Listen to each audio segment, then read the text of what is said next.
오늘 할 이야기는 우리가 그 유명한 메르세데스 벤츠를 만든 고틀립 다임러하고 칼 벤츠의 이야기입니다.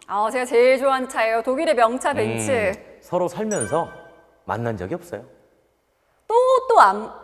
끝까지 안 만나요? 이분들은 운명적으로 만남조차 없고 아예 만난 적이 없어요. 다임러가 만든 메르세데스, 그 다음에 칼 벤츠가 만든 벤츠 브랜드가 합쳐져서 메르세데스 벤츠가 됐는데 과연 두 사람은 어떤 사람이었는지 이제 하나씩 파고 들어가 보죠. 이 두 사람이 결국에는 또 만나지 못했다. 그럼 어떤 공통점이 있길래 이야기가 나오는 거죠? 일단 둘의 공통점을 찾으면 둘 모두 자동차 장인? 독일 사람. 너무 당연한 이야기. 독일 사람. 네. 천재? 네. 사는 동네가 가깝다. 하지만 평생 한 번도 안 만났어요. 아니 만나지 않은 두 분이 어떤 역사를 만들 건지 너무 궁금하잖아요. 얘기는 들었겠지만 네. 서로 경쟁자라고 여겼단 말이죠. 그러니까 굳이 내가 얘를 왜 만나? 난 당신하고 만날 이유가 없는데 근데 서로 얘기는 계속 듣죠. 그래서 과연 둘은 어떤 관계였는지 한번 인물 속으로 이제 본격적으로 들어가 보겠습니다.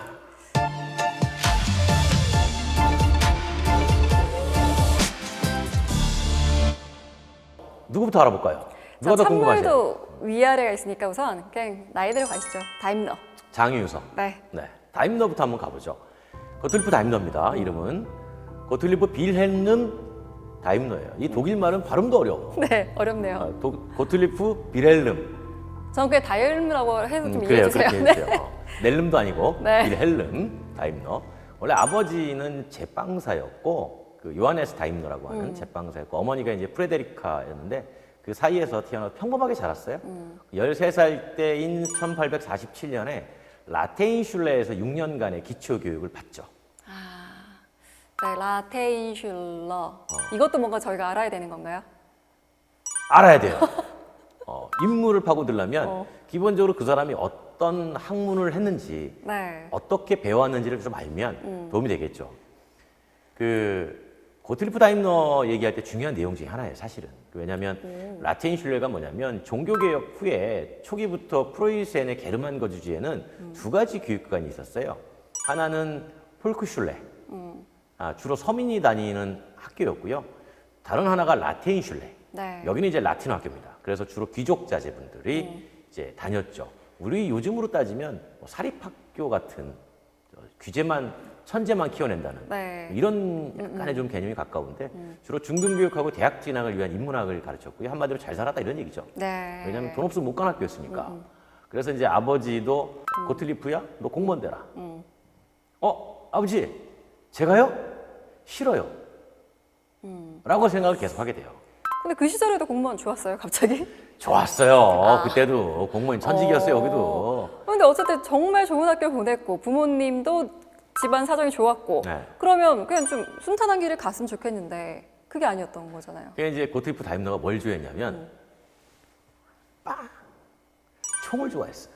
그래가지고 처음에 들어간 회사가 대학을 나와가지고 자동차로 간 게 아니고 총기 회사 갔어요. 다양한데요. 네, 그래서 이제 여기서 4년을 일하다가 뒤늦게 야 내가 다른 공부를 좀 해봐야 되겠다 해서 18세에 총기 제작을 포기하고 슈투트가르트에 있는 미래산업기술학교에 별도로 또 진학을 합니다. 여기서 만나는 인물이 꽤 중요하죠. 바로 자신의 인생을 바꿔버린 스승을 만나요. 페르디난트 폰 슈타인바이스라고 하는 인물이에요. 오늘 저는 그냥 이름 말하는 걸 포기를 할게요. 그래서 그래요. 그분은 누군가요?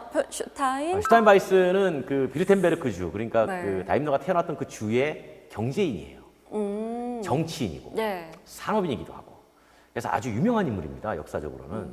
그래서 다임러가 19살 때인 1853년에 그 슈타인바이스의 도움으로 기관차 만드는 그라펜슈타덴 공장에 들어가요. 그러니까 기관차 공장이에요. 네. 거기에서 일하면서 또 학위를 취득하고 22살 때죠. 1856년 공장에서 철도 기관차를 만들기 시작했는데 이때 빠르게 승진해서 감독관이 돼요. 기계에 상당히 똑똑했다는 얘기죠.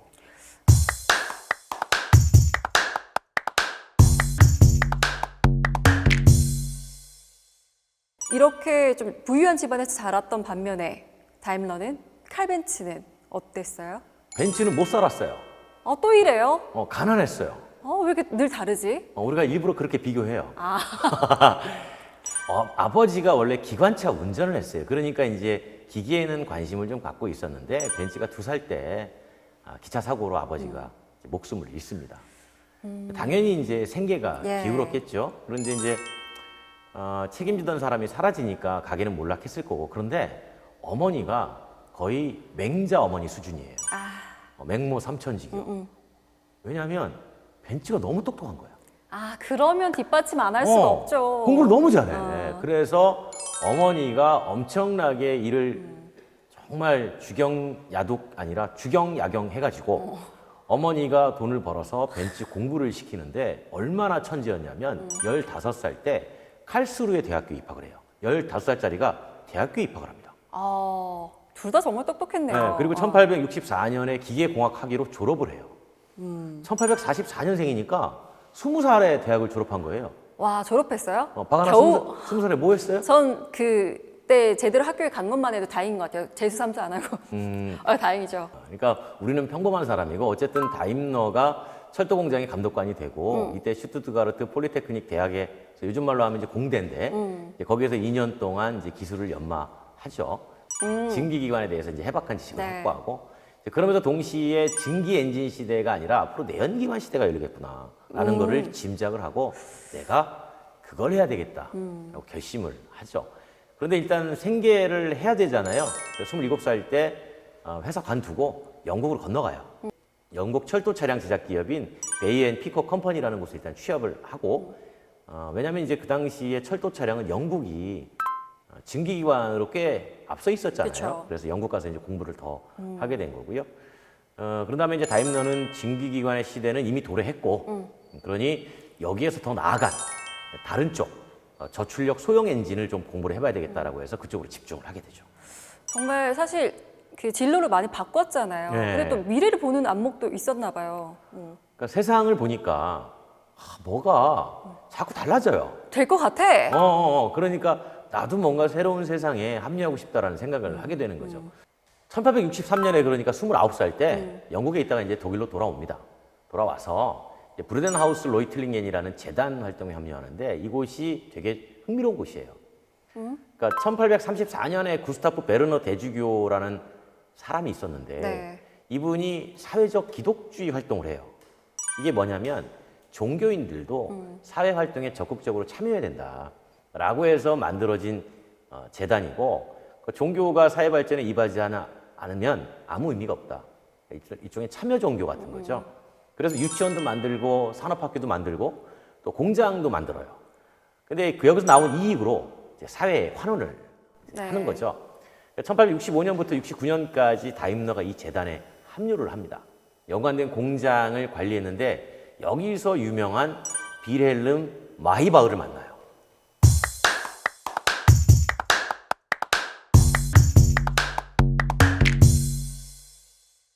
그 마이바흐는 당시에 15살의 고아였어요. 그래서 근데 워낙 똘똘하니까 그 재단 설립자인 베르너 대주교가 너는 너무 똑똑하다. 너는 그냥 여기 있으면 안 돼. 공부해야 돼. 그래서 데리고 와서 공부를 시키고 이제 다임러가 보니까 본인이 봐도 똘똘한 거예요.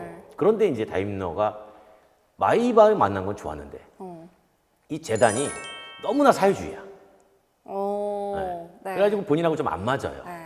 사회 참여는 좋은데 지나치게 사회주의예요. 그래서 여길 관두고 1869년에 독일 철도회사 게셀샤프트 칼스루헤라는 곳에 이제 합류를 합니다. 본인이 이제 영국에서 증기기관을 공부했으니까 이제 독일의 증기기관 철도회사에 들어가죠. MGK인데 1836년에 설립된 증기기관차 회사입니다.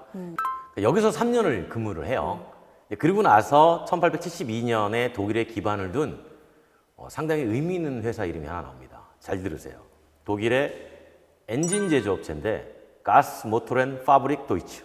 가스 모터 브레 도이치. 따라할 수 있을 줄 알았는데. 할 수 있어요. 여기에 이제 기술 관리자로 입사를 하게 되는데 이 회사가 이 고톨리프 다임러의 인생에 있어서 그의 기계 인생을 이해하는데 상당히 중요한 회사예요. 앞에 이제 가스가 들어가잖아요. 네. 가스 하면 뭐가 떠오르세요? 우선 그 가스 우리가 아는 그 가스 아닌가요? 군대 가면 화생방 가스 뭐 이런 거. 연료, 그렇죠. 우리는 휘발유를 뭐라고 부르죠? 석유. 그냥 가솔린 이렇게 부르잖아요, 영어로. 네. 그래서 우리는 보통 뭐 휘발유가 있는 주유소를 별도로 영어로 부르지 않는데 가끔 저 해외 나가 보면 가스 스테이션이라고 네. 부르잖아요. 그래서 이때의 가스는 기체 가스를 말하는 게 아니라 연료로서의 가스를 의미하는 거예요. 네. 그러니까 앞에 가스가 들어갔으니까 일단 연료가 있고 모토레인이 영어로 모터예요. 엔진이라는 뜻인 네. 거죠. 그러니까 연료로 구동되는 엔진. 그다음에 파브릭이 베르크, 그러니까 워크샵, 공장이라는 뜻이에요. 그러니까 연료로 내연기관을 움직이는 공장을 만드는 곳. 이게 모터 아닌가요? 그렇죠. 네.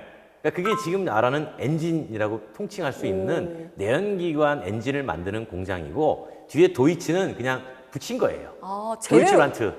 제대로 갔네요. 그렇죠.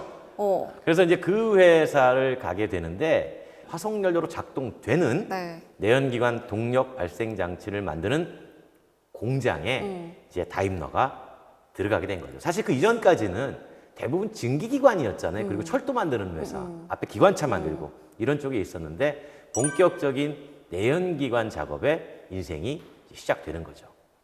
자, 그렇다면 다임러 나이 35에 본격적으로 내 인생을 내연기관에 투신하겠다라고 결정했을 때 벤츠는 뭐 하고 있었을까?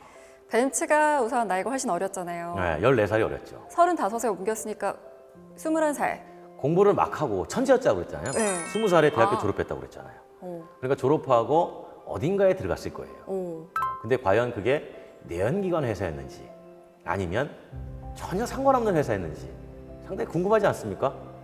그러네요. 근데 사실은 내연기관일 것 같은데요. 궁금하니까 결국은 2편을 계속 보시란 얘기예요. 저희가 2편에서 이 궁금한 이야기를 다시 계속 풀어내 드리겠습니다. 내연기관 걸겠습니다. 좋아요.